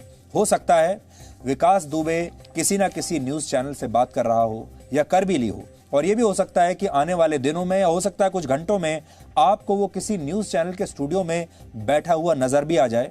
वो अपना पक्ष भी रखेगा, वो ये भी कहेगा कि उसके साथ नाइंसाफी हो रही है, वो ये भी कहेगा कि वो कसूरवार नहीं है, वो ये भी कहेगा कि उसे फंसा दिया गया है, और हो सकता है कोई ना कोई चैनल उसे ये कहने के लिए अपना मंच भी दे दे। लेकिन हम इसके सख्त खिलाफ हैं। विकास दुबे जैसे लोगों को किसी भी न्यूज चैनल को अपना मंच नहीं देना चाहिए और उन्हें इस बात की इजाजत नहीं देनी चाहिए कि वो किसी भी न्यूज चैनल पर आकर देश के सामने अपना इस तरह लाइव भाषण दें और पूरे दुनिया को गुमराह करें। अगर कोई ऐसा करता है तो इसे हम मीडिया का पतन ही कह सकते हैं। आपको याद होगा, बहुत सारे न्यूज चैनल ऐसे हैं जिन्होंने एक सिद्धांत बनाया हुआ है कि वो अपने चैनल पर कभी भी आतंकवादियों को मंच नहीं देते, आतंकवादियों का इंटरव्यू नहीं करते, आतंकवादियों की बात अपने दर्शकों को नहीं सुनाते, क्योंकि ये गलत है। आतंकवादी अपना प्रोपेगेंडा करते हैं। लेकिन हैरानी की बात यह है कि हमारे देश में आतंकवादियों को जिस तरह हमारे सुरक्षा बल कितनी जल्दी से मार डालते हैं, कैसे उन्हें पकड़ लेते हैं, वैसी तेजी विकास दुबे के मामले में दिखाई नहीं दे रही। और विकास दुबे कोई अपराधी नहीं, ये भी एक तरह का आतंकवादी ही है। लेकिन उसका बड़ा कारण यह है कि आतंकवादी हमारे सिस्टम में इतनी गहराई से सिस्टम का हिस्सा नहीं बने होते, इसलिए पकड़े जाते हैं। और विकास दुबे जैसे जो लोग हैं वो हमारे प्रशासन में और हमारे सिस्टम में इस कदर घुल मिल चुके हैं, इस कदर सिस्टम का हिस्सा बन चुके हैं कि उन्हें पकड़ना मुश्किल हो जाता है। 3 राज्यों की पुलिस इस अपराधी को ढूंढ रही है और अभी तक पकड़ नहीं पा रही। सोचिए, विकास दुबे को खुद के एनकाउंटर का डर है, क्योंकि उत्तर प्रदेश के हमीरपुर में पुलिस ने आज सुबह उसके एक रिश्तेदार अमर दुबे को एक एनकाउंटर में मार दिया। अमर दुबे विकास दुबे का राइट हैंड माना जाता था और उसके गिरोह का बड़ा शूटर था। इसके अलावा उत्तर प्रदेश पुलिस ने आज विकास दुबे के एक और करीबी श्याम वाजपेयी को भी गिरफ्तार कर लिया। लेकिन क्या आप कल्पना कर सकते हैं कि 8 पुलिस कर्मियों की हत्या करने के बाद भी विकास दुबे जैसे अपराधी को हमारे देश का प्रशासन और सिस्टम अब तक हाथ नहीं लगा पाया है। इतना भारी भरकम पुलिस सिस्टम 6 दिन बाद भी पुलिस विकास दुबे को पकड़ नहीं सकी। अब आप सोचिए इस अपराधी की पकड़ कितनी मजबूत होगी, क्योंकि इतने दिनों तक कोई अपराधी बिना किसी संरक्षण के बच नहीं सकता, वो भी तब जब कई राज्यों की पुलिस 24 घंटे उसकी तलाश में जुटी है। विकास दुबे के आपराधिक इतिहास की जो कहानी सामने आई है वो नेताओं, पुलिस और अपराधियों के उसी अपवित्र गठबंधन की कहानी है, और ऐसी कहानी जिसे हम अक्सर फिल्मों और आजकल की वेब सीरीज के जरिए देखते हैं। लेकिन इस कहानी के कोई पात्र काल्पनिक नहीं है। सवाल यह है, हमारे सिस्टम का यह अपवित्र गठबंधन आखिर कब टूटेगा? कब तक विकास दुबे जैसे अपराधियों को समाज में ऐसे ही जगह मिलती रहेगी? कैसे, कब तक इनके मुखबिर हर डिपार्टमेंट में बैठे रहेंगे? विकास दुबे का करीब 30 वर्ष का आपराधिक इतिहास रहा है और इन 30 वर्षों में उसे अपने अपराधों से तरक्की ही तरक्की मिली है। आप सोचिए कैसे कानपुर के गांव का सामान्य सा आदमी आज 200 करोड़ रुपए से ज्यादा की संपत्ति का मालिक है। 60 से ज्यादा आपराधिक मामले होने के बावजूद विकास दुबे का कोई कुछ नहीं बिगाड़ पाया। ऐसा इसलिए हुआ क्योंकि अपने फायदे के लिए नेता उसे बचाते थे, पुलिस भी उससे डरती थी। इसी संरक्षण और डर ने विकास दुबे को मनमानी करने की इजाजत दी और इसके अपराध बढ़ते चले गए और इसने अपने आसपास सबको भ्रष्टाचार की आदत डाल दी। किसी को डराना धमकाना हो, किसी की हत्या करनी हो, जमीन पर अवैध कब्जा करना हो, किसी को ठेके दिलाने में कमीशन देना हो या फिर कारोबारियों से अवैध वसूली करना हो। यही करते हुए विकास दुबे 30 साल में इतना बड़ा गैंगस्टर बन गया और इसे कोई रोक नहीं पाया। सिस्टम की आंखें तब खुली जब इसी विकास दुबे और उसके साथियों ने कानपुर के अपने गांव में एक डीएसपी सहित 8 पुलिसकर्मियों की बड़े ही सुनियोजित तरीके से हत्या कर दी। सोचिए, हमारे पुलिसकर्मी जो हैं वो ट्रेंड होते हैं, उनकी ट्रेनिंग की जाती है और विकास दुबे जैसे अपराधी उन्हें इस तरह से खुलेआम उनकी हत्या करें, इससे बहुत बड़े सवाल पैदा होते हैं। ये पुलिसकर्मी विकास दुबे को गिरफ्तार करने गए थे, लेकिन इन्हें अपने ही पुलिस विभाग के उन साथियों से धोखा मिला जो तनख्वाह तो पुलिस विभाग से लेते थे लेकिन नौकरी विकास दुबे की करते थे। उन्होंने विकास दुबे को पहले से ही पूरी जानकारी दे दी और उसे सावधान कर दिया और अपने ही साथियों को मरवा दिया। आमतौर पर पुलिस वालों के मुखबिर होते हैं जो अपराध और अपराधियों के बारे में अक्सर सूचना देते रहते हैं, लेकिन जब पुलिस वाले ही अपराधियों के मुखबिर बन जाएं तो आप सोचिए किस हद तक हमारे सिस्टम का अपराधीकरण हो चुका है। यह सोचकर भी डर लगता है और यह सोचकर भी इसलिए डर लगता है कि अगर कोई आम इंसान ऐसे किसी नेक्सस का शिकार हो जाए तो उसे शायद ही कभी कोई इंसाफ मिल पाएगा, क्योंकि नेता भी मिले हुए हैं, पुलिस भी मिली हुई है और आप जब किसी अपराधी से परेशान होंगे तो इसी पहले पुलिस के पास जाएंगे या नेता के पास जाएंगे और ये दोनों ही अपराधी के मुखबिर बन चुके हैं। कानपुर में 8 पुलिसकर्मियों की हत्या के इस मामले में भी यही हुआ। आज ऐसे 2 पुलिसकर्मियों को गिरफ्तार किया गया है जिन पर विकास दुबे की मदद करने का आरोप है। इनमें से एक नाम है इंस्पेक्टर विनय तिवारी और दूसरा नाम है सब इंस्पेक्टर के शर्मा। ये जूनियर अफसर नहीं है, एक इंस्पेक्टर है और एक सब इंस्पेक्टर है। अब आप सोचिए कितने हजारों लोग होंगे जो इन लोगों के पास अपनी शिकायत लेकर गए होंगे और इन्होंने क्या किया होगा, इसकी कल्पना आप कर सकते हैं। विनय तिवारी उसी चौबेपुर पुलिस थाना का प्रभारी था जहां के बिकरू गांव में विकास दुबे और उसके गुंडों ने 2 जुलाई की रात को 8 पुलिसकर्मियों की हत्या की थी।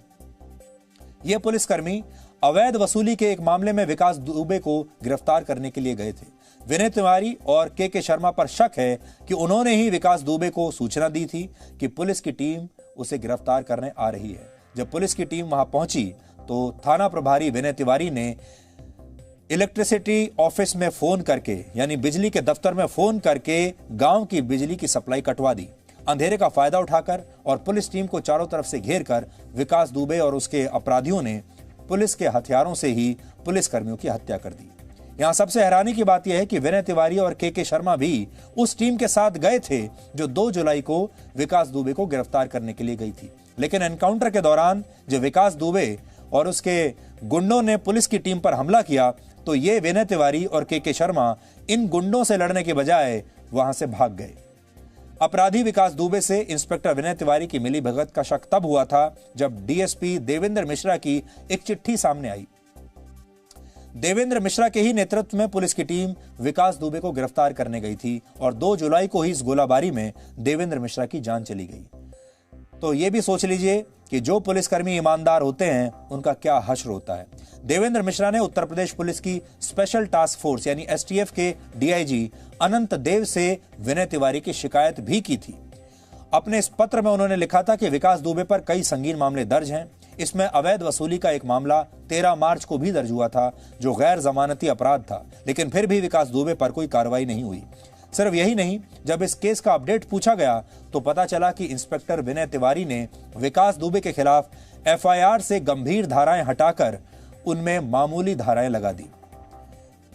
डीएसपी देवेंद्र मिश्रा ने 4 महीने पहले आगाह कर दिया था कि इंस्पेक्टर विनय तिवारी और अपराधी विकास दुबे आपस में मिले हुए हैं और अगर ये तौर तरीके नहीं बदले गए तो गंभीर घटना हो सकती है। लेकिन देवेंद्र मिश्रा की चेतावनी और उनके इस पत्र पर कोई ध्यान नहीं दिया गया। खुद एसएसपी अनंत देव पर विकास दुबे के करीबियों से संबंध होने का आरोप है। ये सब सामने आने के बाद एसटीएफ में तैनात डीआईजी अनंत देव को उनके पद से हटा दिया गया है। कई पुलिसकर्मियों को निलंबित किया गया है और इस मामले में करीब 20 पुलिसकर्मियों की संदिग्ध भूमिका की जांच की जा रही है। यानी ऐसा लगता है कि पूरी की पूरी पुलिस ही उसके साथ मिली हुई थी।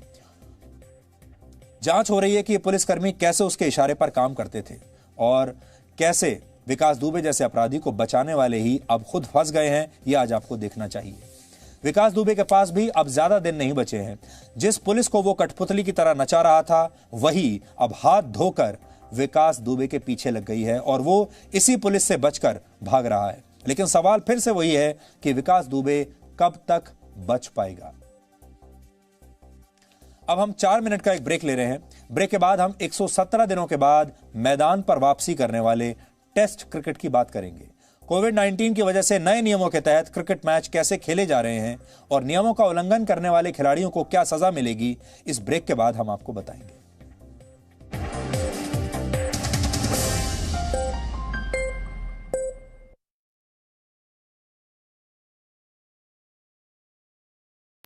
And punctuality is not a way of life. It could be a compulsion for you to be punctual. And you could be punctual on few meetings, very important meetings. प्रधानमंत्री से मिलने जाना तो I have to be punctual. लेकिन मैंने यदि अपने subordinate को बुला रखा है ऑफिस में, तो मैं अंदर बैठे हुए खाना खा रहा हूँ, कोई बात नहीं, वेट कर सकता। क्यों ऐसा होता है कि नहीं? एक छोटी सी बात उदाहरण से समझें।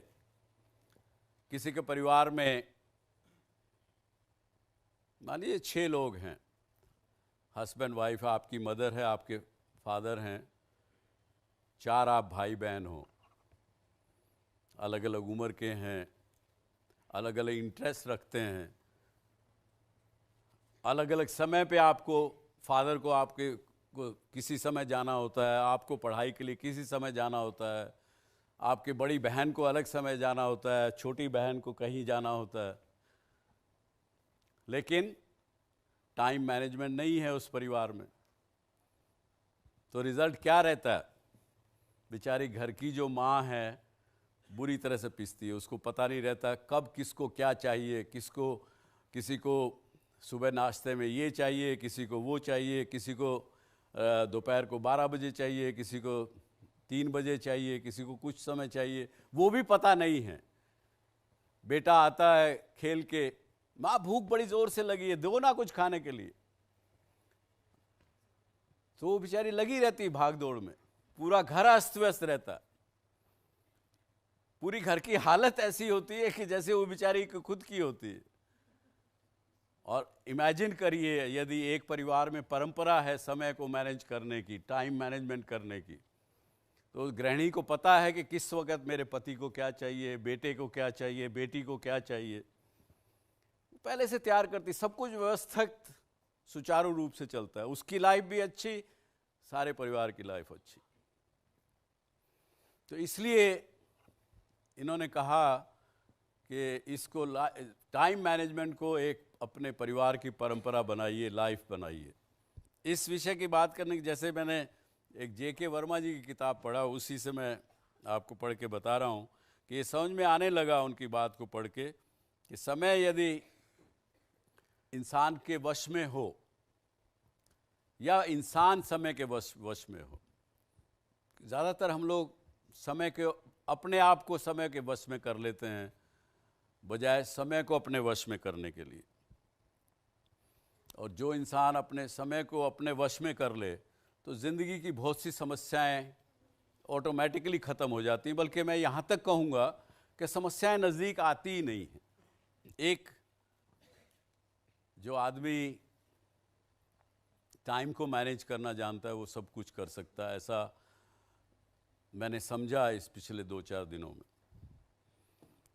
और यदि हम टाइम मैनेज नहीं करेंगे, अपने वश में नहीं करेंगे समय को, और किसी वक्त हमको एक दिन रियलाइज़ होगा कि अरे समय तो बीत गया, अब कुछ नहीं कर सकता, तो रिग्रेट्स रहेंगे।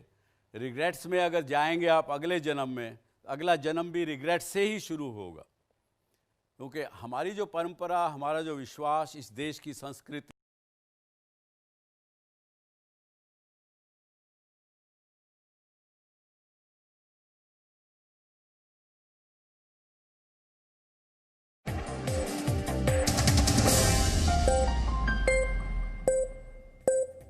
आज नहीं तो कल विकास दुबे पुलिस की पकड़ में आ ही जाएगा, लेकिन सवाल यह है कि क्या वो अपवित्र गठबंधन भी कभी टूटेगा? जिसमें विकास दुबे जैसे अपराधियों को राजनीतिक संरक्षण मिलता है, क्योंकि जिन नेताओं ने, जिन पुलिस अधिकारियों ने, जिन रसूखदार लोगों ने विकास दुबे को अब तक बचाया है, वो भी एक तरह से समाज के अपराधी हैं। और हमारा सवाल यह है कि क्या उनके खिलाफ भी कार्रवाई होगी। विकास दुबे ने 1992 में पहली हत्या की थी, 1992 में, सोचिए, और आज हम 2020 में उसकी खबर आपको बता रहे हैं। इसके बाद डर फैलाकर उसने अपने इलाके में पकड़ बनाई। इससे वो नेताओं की नजरों में आ गया। वोट के लिए नेता अपराधियों को भी संरक्षण देने से हिचकते नहीं हैं, और यही विकास दुबे के साथ भी हुआ। वो अपनी सुविधा के हिसाब से अपना नेता और अपनी पार्टी बदलता चला गया। नेताओं के लिए काम करना, किसी की जमीन पर कब्जा कर लेना, व्यापारियों से अवैध वसूली करना, इस तरह से विकास दुबे स्थानीय नेताओं का चहेता बन गया। विरोधी नेता को कमजोर करने या उसे खत्म करने के लिए भी नेता अक्सर विकास दुबे का इस्तेमाल करते थे। जैसे वर्ष 2001 में विकास दुबे ने तत्कालीन उत्तर प्रदेश सरकार के एक दर्जा प्राप्त मंत्री संतोष शुक्ला की कानपुर में एक थाने के अंदर ही हत्या कर दी थी। 2001 में जब विकास दुबे ने संतोष शुक्ला की हत्या की थी, तब थाने में करीब 30 पुलिस वाले मौजूद थे, लेकिन विकास दुबे के खिलाफ अदालत में गवाही देने की हिम्मत एक में भी नहीं हुई। ऐसी घटनाओं से विकास दुबे जैसे अपराधियों का मनोबल और बढ़ गया, और यही हुआ। कई राजनीतिक दलों में अच्छी पकड़ होने की वजह से विकास दुबे कुछ दिन जेल में रहता था और फिर छूट जाता था।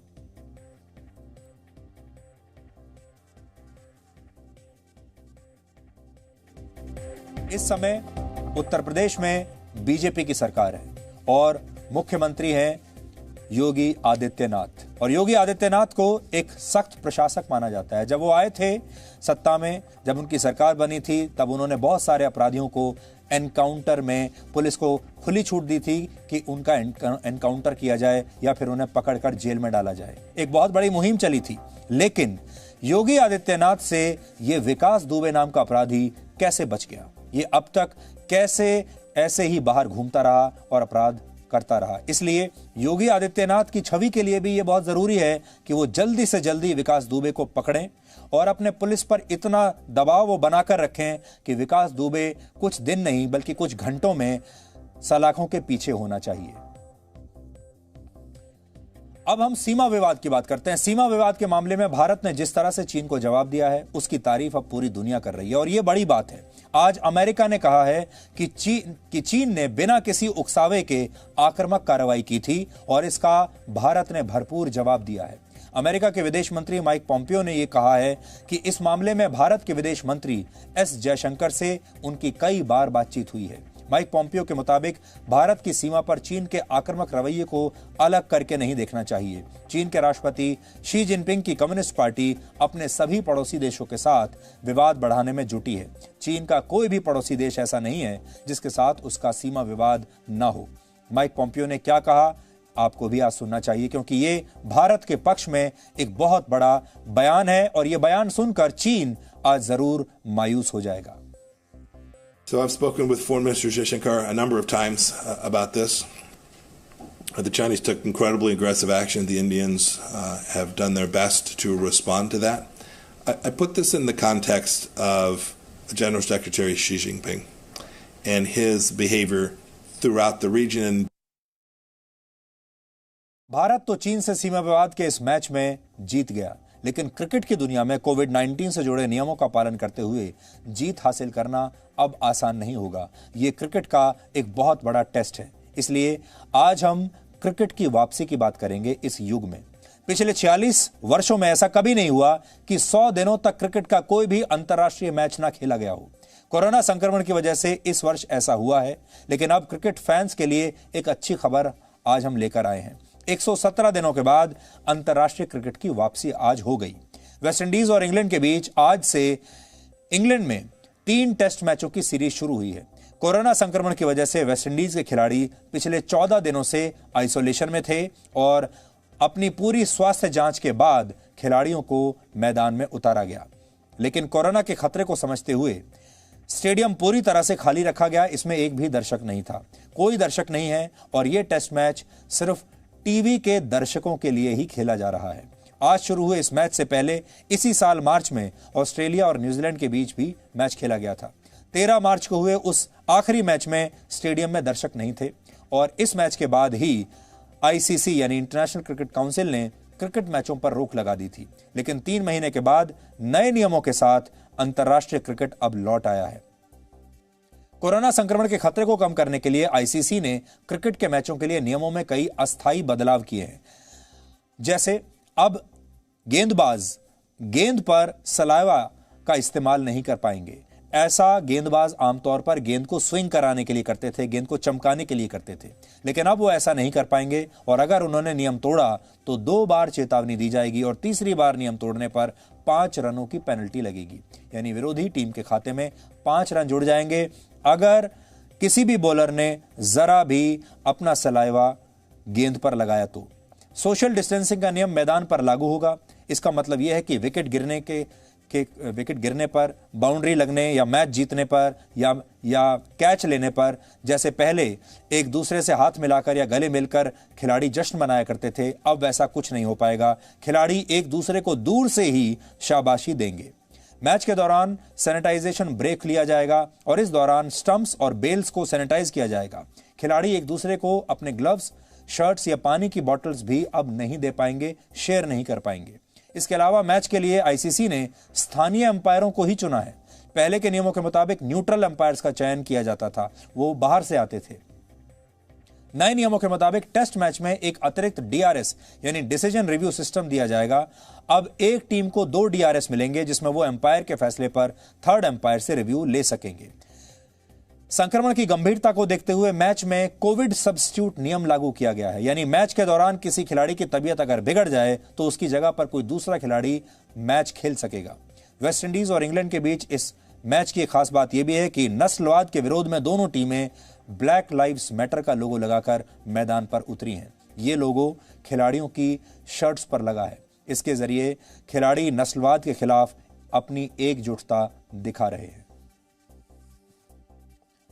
क्रिकेट के मैदान में तो कोविड-19 से जुड़े नियमों का पालन हो रहा है, हमने देख लिया, लेकिन ऐसा लगता है कि यह वायरस खुद कोई भी नियम मानने वाला नहीं है।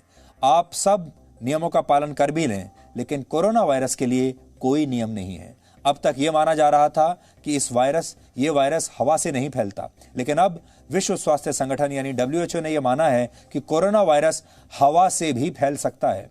32 देशों के 239 वैज्ञानिकों ने अपनी रिसर्च में यह पाया कि कोरोना वायरस के छोटे छोटे कण हवा में भी जिंदा रहते हैं और ये ज्यादा लोगों को संक्रमित कर सकते हैं। वैज्ञानिकों ने एक खुला पत्र लिखकर WHO को अपने दिशा निर्देशों में संशोधन की मांग की थी, जिसके बाद मंगलवार को WHO ने स्वीकार किया कि कोरोना वायरस के हवा में फैलने के सबूत हैं। खासकर सार्वजनिक जगह पर, भीड़ में, बंद जगहों पर और खराब वेंटिलेशन के हालात में हवा से यह वायरस फैल सकता है। हालांकि WHO ने यह भी कहा है कि हवा से वायरस फैलने पर उसे अभी और सबूत जुटाने हैं। इससे पहले WHO ने अपने दिशा निर्देशों में यह साफ कहा था कि कोरोना वायरस हवा से नहीं फैलता। यह वायरस मुख्य रूप से संक्रमित व्यक्ति के नाक और मुंह से निकली ड्रॉपलेट्स यानी सूक्ष्म बूंदों से ही फैलता है। WHO के मौजूदा नियमों के मुताबिक लोगों के बीच कम से कम 3.3 फीट की दूरी होने से वायरस संक्रमण को रोका जा सकता है, लेकिन अब शारीरिक दूरी के नियमों में बदलाव करना होगा क्योंकि हवा के जरिए वायरस फैलने की बात स्वीकार की गई है। लोगों को अब और ज्यादा सतर्क रहना होगा और लगातार अपने मास्क का इस्तेमाल करना होगा। यह आप सबके लिए भी एक बहुत महत्वपूर्ण खबर है कि यह वायरस, ऐसा कहा जा रहा है कि हवा से भी फैलता है। ऐसे वक्त में जब कोरोना के मरीजों से अस्पताल भर चुके हैं, डॉक्टरों और नर्सों को अब कोई फुर्सत नहीं है, तब चिली की राजधानी सैंटियागो में एक खूबसूरत तस्वीर देखने को मिली है। यहां एक नर्स अपनी शिफ्ट खत्म होने के बाद भी मरीजों के बीच रुकती है और वायलिन बजाकर उनमें कोरोना संक्रमण से लड़ने का मनोबल जगाती है। सैंटियागो के एल्पिनो अस्पताल में काम करने वाली ये नर्स हफ्ते में 2 बार शाम 6 बजे आईसीयू में भर्ती कोविड-19 मरीजों के वार्ड्स में जाकर वायलिन बजाती है। इस दौरान वो कई घंटों तक वायलिन बजाते हुए हर वार्ड के सामने से गुजरती हैं और कई बार मरीजों के लिए उनकी मनपसंद धुन भी बजाती हैं। मरीजों का कहना है कि इस म्यूजिक थेरेपी का उन पर बहुत अच्छा असर हो रहा है।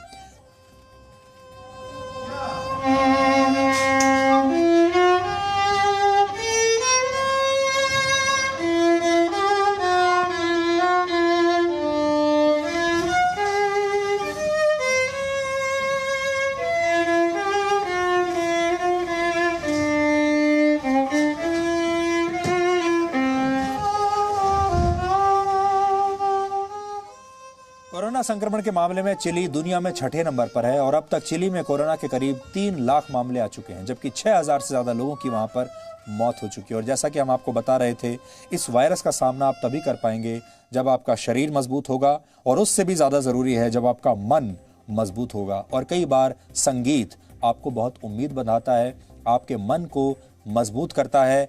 बहुत सारे लोगों को संगीत की जो थेरेपी होती है, म्यूजिक थेरेपी, वो बहुत सूट करती है, इसलिए आप ये भी ट्राई कर सकते हैं।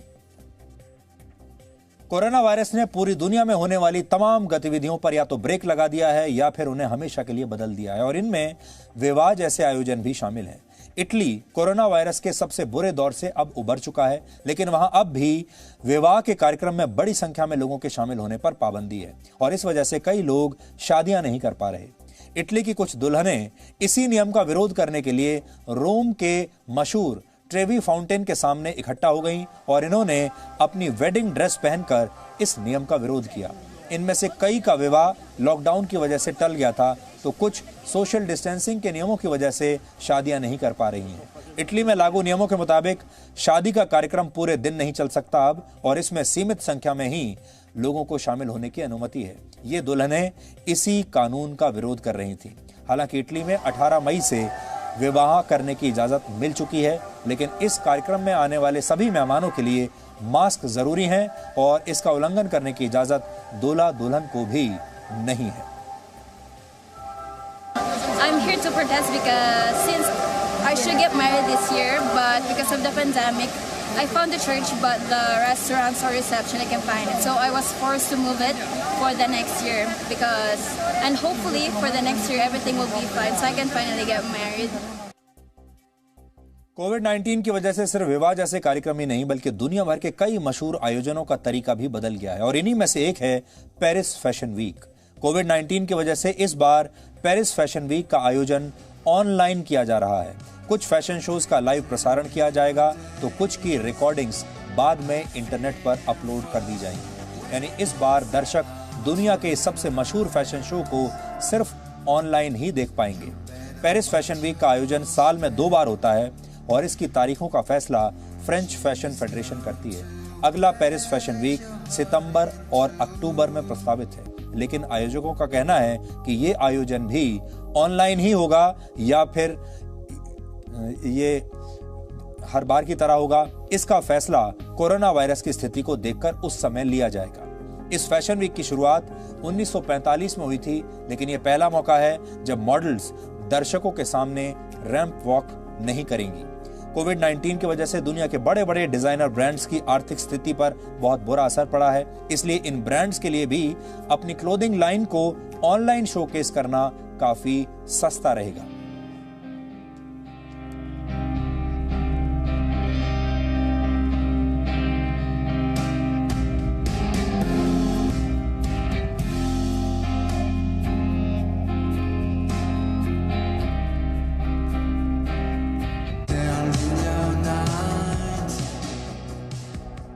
और अब आखिर में हम जी न्यूज की मुहिम मेड इन इंडिया के बारे में आपसे बात करना चाहते हैं। हमारी मुहिम को अब तक 77,79,000 से ज्यादा लोगों का समर्थन मिल चुका है।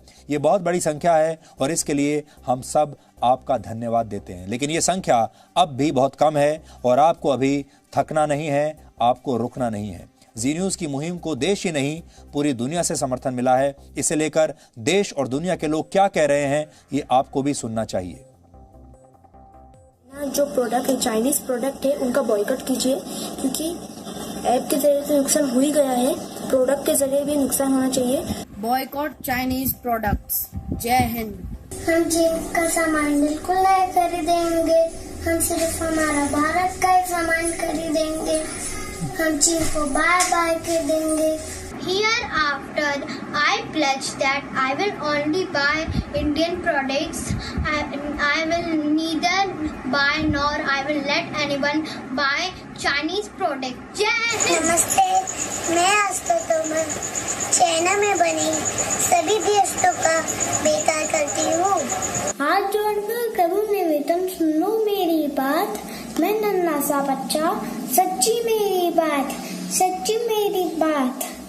चीन को सबक सिखाओ, सभी चीनी सामान को घर से दूर भगाओ। आप सभी से प्रार्थना है और चीन सामान मत खरीदिए। क्यों? क्योंकि इसमें हमारे सैनिकों का खून बहा है। सभी देशवासियों जी न्यूज मुहिम को सपोर्ट करें। Boycott made in China. मैं चाइनीज टॉयज और गैजेट्स को छोड़ रहा हूँ।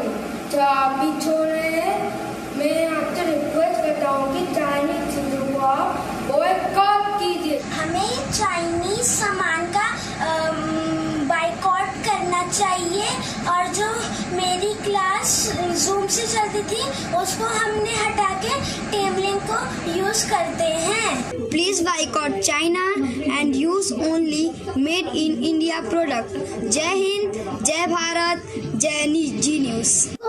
China, boycott China. I love my India, I love PM Modi ji. जय हिंद, जय भारत। हेलो दोस्तों, आज मैं आपको बताऊंगी कि है ना, जो चीन के खिलौने हैं उनको खेलना नहीं है और मैं भी नहीं खेलूंगी और आपको भी खेलने नहीं। और जो मेरे पास सामान है खिलौने का उनको भी बाहर फेंक दूंगी और आप भी दोस्तों ऐसा ही कीजिए।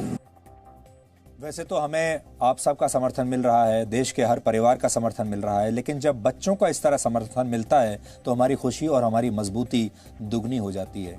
और आपने ये देखा, इससे पहले आप सब लोग भी शायद ये सोचते होंगे कि जो छोटे बच्चे हैं वो न्यूज़ चैनल नहीं देखते, छोटे बच्चों को न्यूज़ में ज़्यादा दिलचस्पी नहीं होती।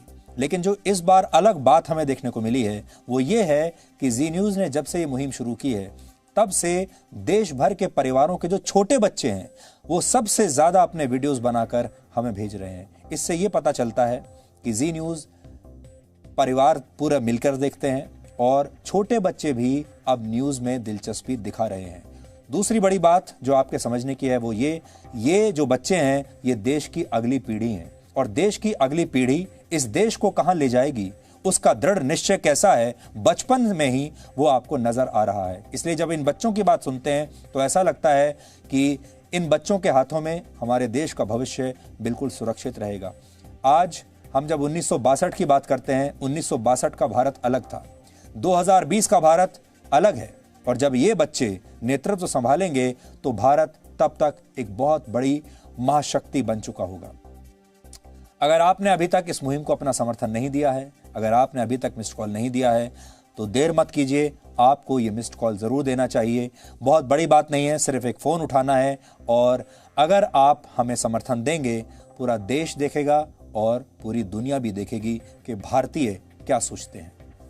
और अब आखिर में आज का सवाल, आज आपको यह बताना है कि भारत में सबसे लंबे समय तक मुख्यमंत्री बने रहने का रिकॉर्ड किसके नाम है। थोड़ा रिसर्च कीजिए इस पर और ब्रेक के बाद हम आपको इस सवाल का सही जवाब बताएंगे।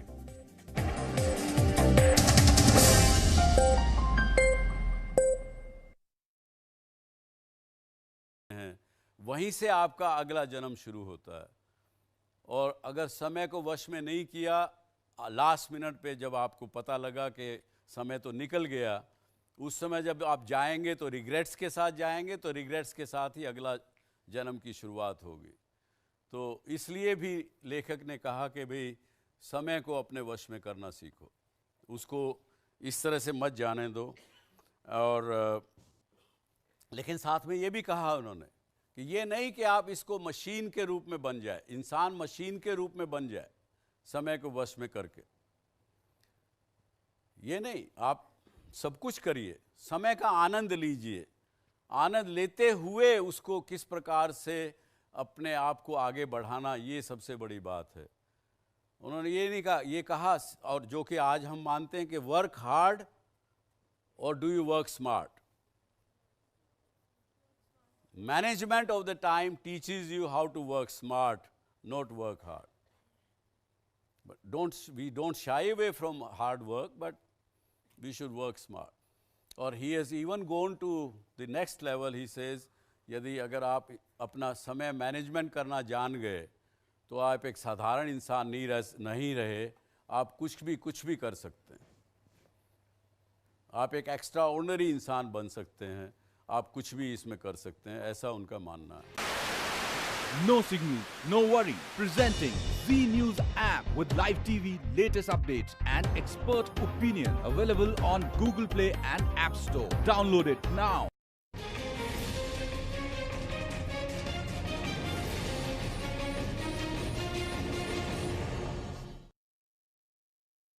Time, punctuality is an event of the life in management of your time. Whereas time management is a way of life. Is a way of life. And punctuality is not a way of life. It could be an compulsion for you to be punctual. And you could be punctual on few meetings, very important meetings. प्रधानमंत्री से मिलने जाना तो I have to be punctual. लेकिन मैंने यदि अपने subordinate को बुला रखा है ऑफिस में तो मैं अंदर बैठे हुए खाना खा रहा हूँ, कोई बात नहीं, वेट कर सकता. क्यों ऐसा होता है कि नहीं? एक छोटी सी बात उदाहरण से समझें. किसी के परिवार में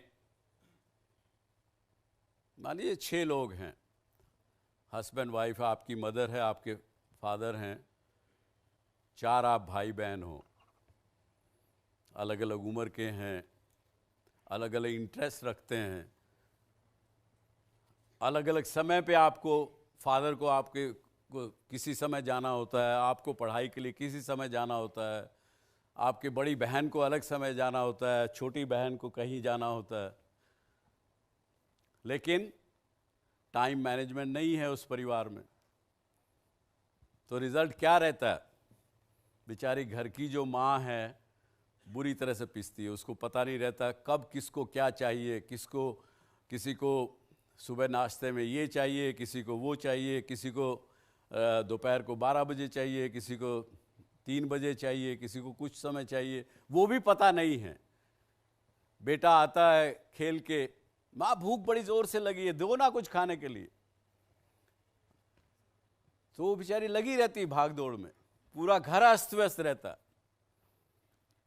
पूरी घर की हालत ऐसी होती है कि जैसे वो बेचारी खुद की होती है.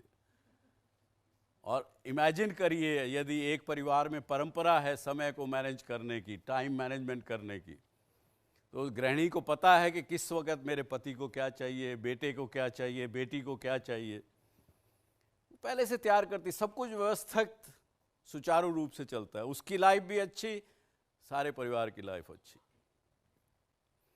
तो इसलिए इन्होंने कहा कि इसको टाइम मैनेजमेंट को एक अपने परिवार की परंपरा बनाइए, लाइफ बनाइए. इस विषय की बात करने की, जैसे मैंने एक J.K. वर्मा जी की किताब पढ़ा, उसी से मैं आपको पढ़ के बता रहा हूँ कि ये समझ में आने लगा उनकी बात को पढ़ के कि समय यदि इंसान के वश में हो या इंसान समय के वश में हो. ज़्यादातर हम लोग समय के अपने आप को समय के वश में कर लेते हैं बजाय समय को अपने वश में करने के लिए. और जो इंसान अपने समय को अपने वश में कर ले तो ज़िंदगी की बहुत सी समस्याएं ऑटोमेटिकली ख़त्म हो जाती हैं. बल्कि मैं यहाँ तक कहूँगा कि समस्याएं नज़दीक आती ही नहीं हैं.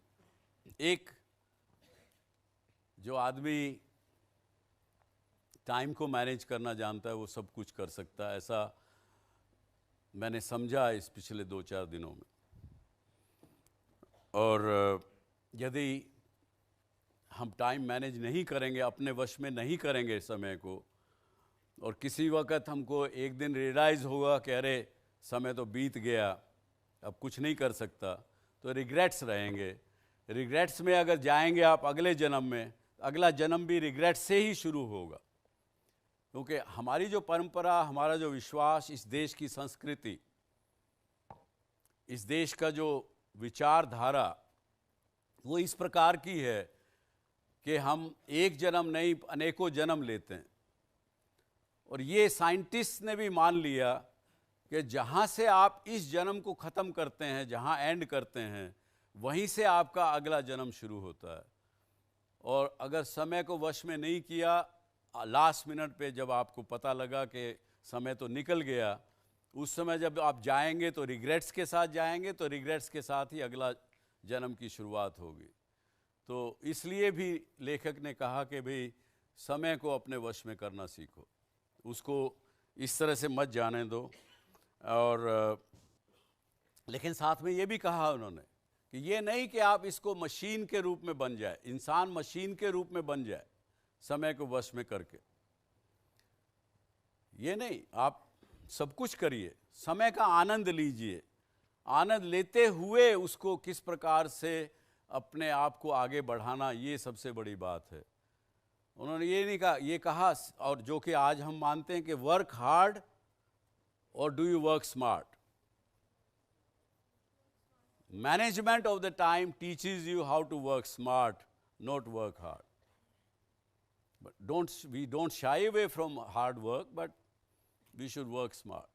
और he has even gone to the next level. He says, यदि अगर आप अपना समय मैनेजमेंट करना जान गए तो आप एक साधारण इंसान नहीं रहे, आप कुछ भी कर सकते हैं।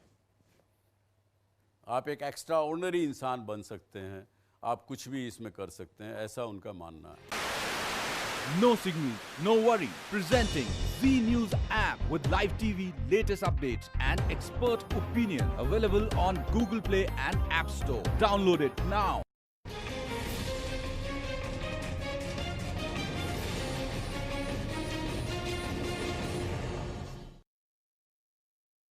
Time punctuality is an event of the life in management of your time. Whereas time management is a way of life. Is a way of life. And punctuality is not a way of life.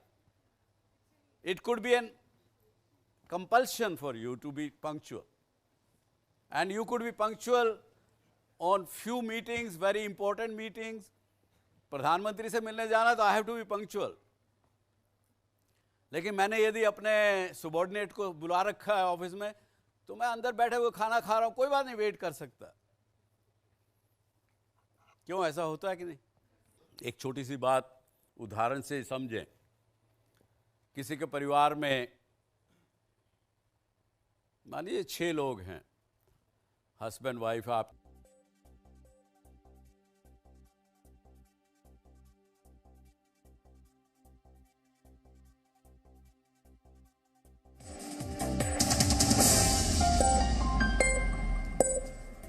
और अब देखते हैं कि आज के इतिहास में क्या लिखा है। वर्ष 1497 में आज ही के दिन पुर्तगाल के मशहूर नाविक और खोजी यात्री वास्को डी गामा भारत यात्रा पर निकले थे।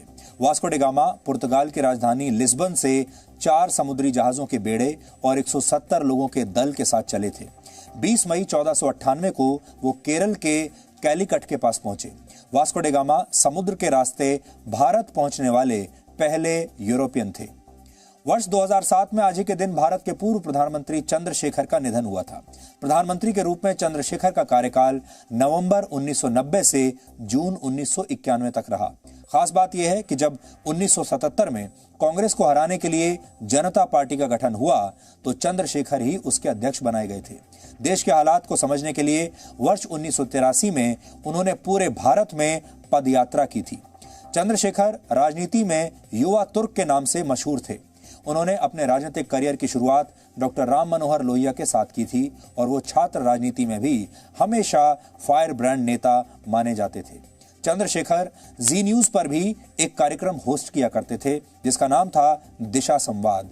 आज आपको जी न्यूज पर प्रसारित होने वाले इसी कार्यक्रम की छोटी सी झलक हम दिखा रहे हैं।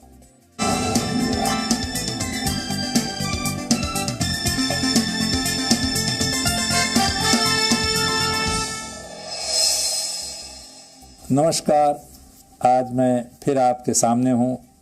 आज हम चर्चा करेंगे कि राष्ट्र को बनाना है तो लोगों की इच्छा शक्ति को जगाना है। उसी इच्छा शक्ति को जगा करके आज़ादी की लड़ाई लड़ी गई थी। तो 1998 में पूर्व प्रधानमंत्री चंद्रशेखर जी न्यूज पर यह कार्यक्रम किया करते थे और उसमें वो देश की बड़ी जो शख्सियत हैं उनका इंटरव्यू करते थे और अपने विचार लोगों तक लाते थे और उस जमाने में ये कार्यक्रम बहुत लोकप्रिय भी था। 23 वर्षों तक पश्चिम बंगाल के मुख्यमंत्री रहे सीपीएम के नेता ज्योति बासु का जन्म आज ही के दिन 1914 में कोलकाता में हुआ था। ज्योति बासु वर्ष 1977 से वर्ष 2000 तक पश्चिम बंगाल के मुख्यमंत्री रहे। किसी भी राज्य के मुख्यमंत्री के तौर पर यह दूसरा सबसे लंबा कार्यकाल है। सिक्किम के पूर्व मुख्यमंत्री पवन कुमार चामलिंग ने ज्योति बासु का रिकॉर्ड तोड़ा था। ज्योति बासु ने 23 वर्षों तक पश्चिम बंगाल का शासन चलाया, जबकि पवन कुमार चामलिंग 24 वर्षों तक सिक्किम के मुख्यमंत्री रहे। ज्योति बासु के सामने 1996 में यूनाइटेड फ्रंट ने प्रधानमंत्री पद की पेशकश भी की थी, लेकिन ज्योति बासु की पार्टी सीपीएम ने यह प्रस्ताव ठुकरा दिया और उन्हें प्रधानमंत्री नहीं बनने दिया। बाद में ज्योति बासु ने खुद कहा था कि ये एक ऐतिहासिक भूल थी। और आज ही के दिन वर्ष 1889 में मशहूर अखबार द वॉल स्ट्रीट जर्नल पहली बार प्रकाशित हुआ था। The wall street journal America में पढ़ा जाने वाला तीसरा सबसे बड़ा अखबार है। इस अखबार को पत्रकारिता के क्षेत्र में 37 पुलित्जर पुरस्कार भी मिल चुके हैं। तो डीएनए में आज इतना ही। अब आपसे हमारी मुलाकात होगी कल रात 9 बजे। तब तक आप खुश रहिए, सुरक्षित रहिए, स्वस्थ रहिए और संकट के इस काल में आपके शरीर और आपके मन दोनों को इम्यूनिटी की जरूरत है। शरीर की इम्यूनिटी बढ़ाने के लिए शुद्ध भोजन कीजिए और मन की इम्यूनिटी को बढ़ाने के लिए शुद्ध विचारों को अपनाइए। नमस्कार।